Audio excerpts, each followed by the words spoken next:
எல்லாரும் யோசிக்கிறாங்க, ஐயோ நான் நினைக்கிறது ஏசப்பாக்கு விருப்பமா இருக்குமா? ஒரு பக்கம் கேள்வி. நானும் நிறைய நாள் ஜெபம் பண்ணிட்டே இருக்கிறேன், ஆண்டவரே உங்களுக்கு சுத்தமான நடத்துங்க, சுத்தமான நடத்துங்கன்ட்டு. இதுவரைக்கும் எனக்கு ஒண்ணுமே நடந்ததே இல்லையா? ஒருவேளை ஜெபத்தை ஏசப்பா கேட்கலையா? என்னை ஆசீர்வதிக்கிறதுக்கு ஏசப்பா விருப்பம் இல்லையா? பல கேள்விகளோடு கூட இன்னைக்கு நிறைய ஜனங்கள் வாழ்ந்து கொண்டிருக்காங்க. அந்த கேள்விகளுக்கு எல்லாத்துக்கும் இன்னைக்கு ஒரு நல்ல பதிலை ஆண்டவர் உங்களுக்கு கொடுக்க போகிறார். இயேசுவின் நாமத்தில் உங்கள் யாவரையும் அனுபவத்தில் வாழ்த்துகிறேன். மத்திய 8ஆம் அதிகாரத்துல இயேசு கிறிஸ்து ஒரு மலையிலிருந்து இறங்கி வரும் பொழுது ஒரு குஷ்டரோகி வந்து அவருக்கு முன்பதாக முகங்குப்புற விழுந்து, ஆண்டவரே உமக்கு சித்தமானால் என்னை சுத்தமாக்க உம்மாலே ஆகும் என்று சொல்லுகிறார். இயேசு கிறிஸ்து அவன் மேல் மனதுருகி தன்னுடைய கரத்தை நீட்டி அவனை தொட்டு, எனக்கு சித்தம் வந்து நீ சுத்தமாக என்றான். உடனே அவன் சுத்தமானான். உடனே ஆண்டவர் சொல்லுகிறார், இதை நீ ஒருவருக்கு சொல்லாதபடிக்கு எச்சரிக்கையாயிரு. ஆகிலும் மோசே நியாயப்பிரமாணங்கள் கற்றுக் கொடுத்த அந்த கட்டளையின்படியாக ஆசாரியர்களுடைய காண்பித்து அந்த பலிகளை செலுத்து என்று சொல்லி அவனை அனுப்பி விடுகிறார். ஆனாலும் வசனம் சொல்லுகிறது, அந்த காரியம் பயங்கர பிரசித்தி ஆயிற்று சொல்லி. இந்த ஒரு குஷ்டரோகியுடைய வாழ்க்கை ஒதுக்கப்பட்ட வாழ்க்கையாக, தள்ளப்பட்ட வாழ்க்கையாக, நிராகரிக்கப்பட்ட ஒரு வாழ்க்கையாக இருந்தது. ஆண்டவர் ஒரு பெரிய மாற்றத்தை கொடுத்தார். இதை கேட்டுக்கொண்டிருக்கிற அன்பான கர்த்தருடைய பிள்ளைகளே, ஒவ்வொரு வருடத்திற்கு நம்முடைய வாழ்க்கையில ஒரு மாற்றம் வராதா? ஒரு ஆசீர்வாதம் வராதா?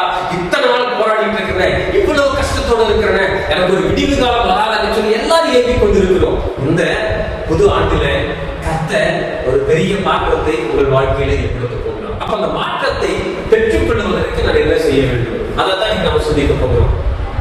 அப்ப இந்த குஷ்டரோகி வாழ்க்கையிலிருந்து 4 காரியங்களை நம்ம கற்றுக்கொள்ள போகிறோம்.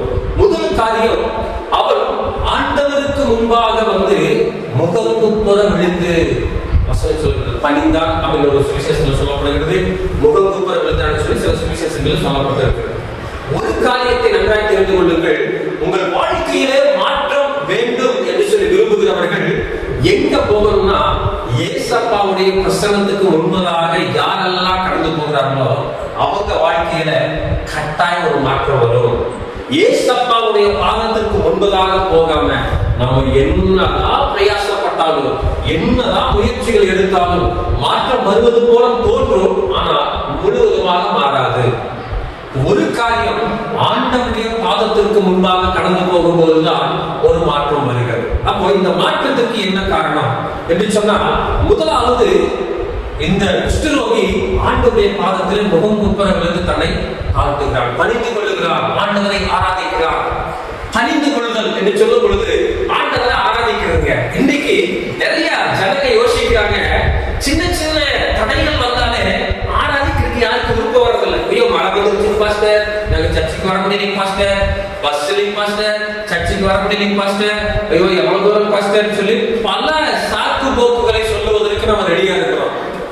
குஷ்டரோகி மனுஷன் முன்னாடி வரக்கூடாது, அவன் தள்ளப்பட்டவன், ஒதுக்கப்பட்டவன். ஆனாலும் என்ன நடந்தாலும் பரவாயில்ல, நம்மளை கல்லால் அடிச்சு கொண்டாலும் பரவாயில்ல, நம்ம ஆண்டவர் பாதத்துல போய் சாஸ்தாங்கமாய் விழுக வேண்டும், அவனை வணங்க வேண்டும் என்று சொல்லி தன்னுடைய இருதயத்துல தீர்மானம் பண்ணி கொண்டவனாய் வந்து ஆண்டை பாதத்துல முகங்குப்புற விழுந்து வணங்குகிறார். முதல் காரியம், யார் கர்த்தருடைய பாதத்திலே ஆராதிக்க கடந்து வருகிறார்களோ அவங்க வாழ்க்கையில கர்த்தர் மாற்றத்தை கொண்டு வருவார்.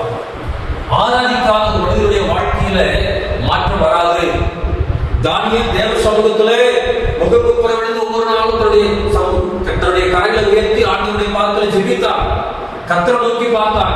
அவருடைய வாழ்க்கையை கர்த்தர் ஒரு மாற்றத்தை கொடுத்தார். சிங்கங்களின் வாயிலுக்கு தப்புவித்து காப்பாற்றினார். சாத்ராக் மேஷாக் ஆபேத்நேகோ ஜீவனை போனாலும் சில நாளாக இருப்போமே தவிர கொச்சிலையை வணங்க மாட்டோம் சில வைராக்கியப்படுறாங்க. கர்த்தரை பாதுகாத்தார். யாருடைய இருதயத்துல ஆண்டவரை ஆராதிக்க வேண்டும் என்கிற எண்ணம் இருக்கிறதோ அவங்க வாழ்க்கையில முதலாவது கர்த்தர் மாற்றத்தை கொடுக்கிறார்.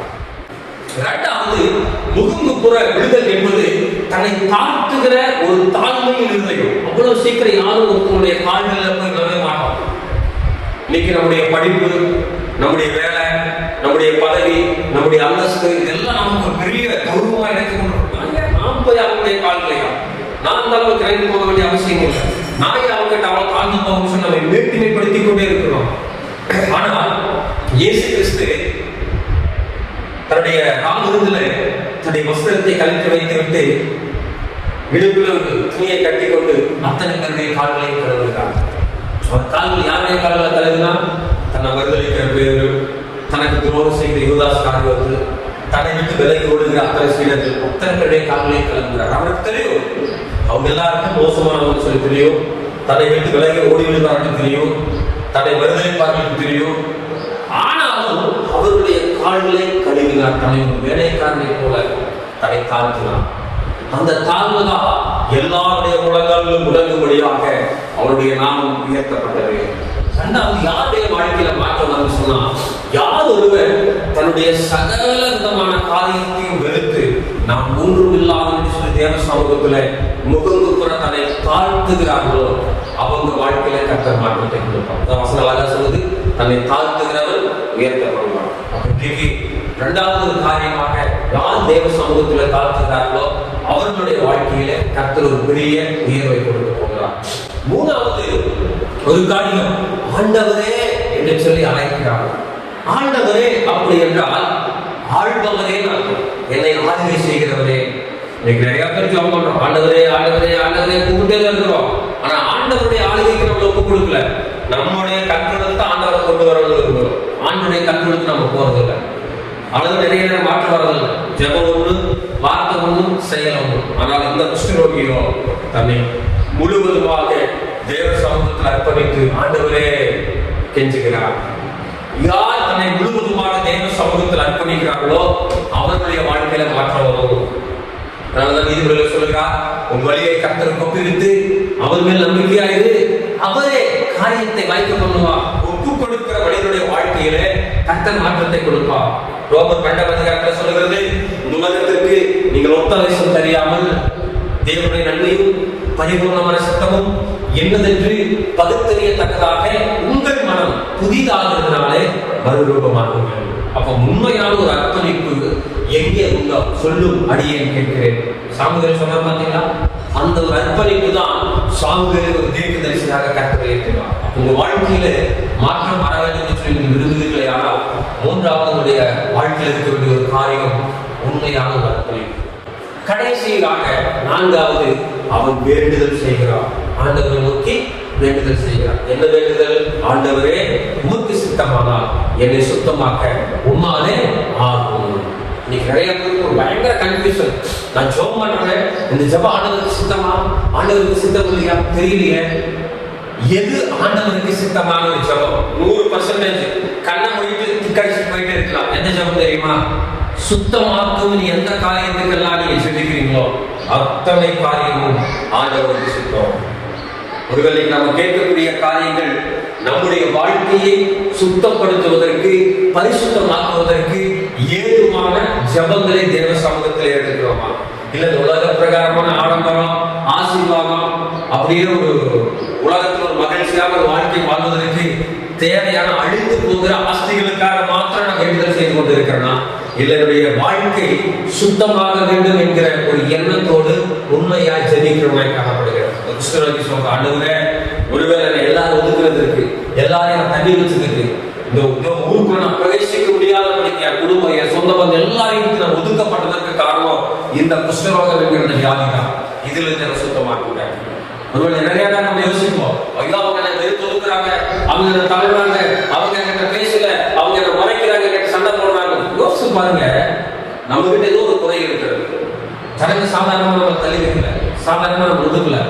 அவனுக்குள்ளான அந்த குஷ்டரோகம் இருந்ததுனாலதான் ஒதுக்கி வைக்கப்படுகிறார்கள். சில நேரத்துல சில பாவங்கள் நமக்குள்ளாக இருப்பதுனாலதான் ஜனங்கள் அதை வெறுத்து ஒதுக்குகிறார்கள், ஜனங்கள் அவங்களை நிராகரிக்கிறாங்க, ஜனங்கள் நம்மளை தள்ளுறாங்க.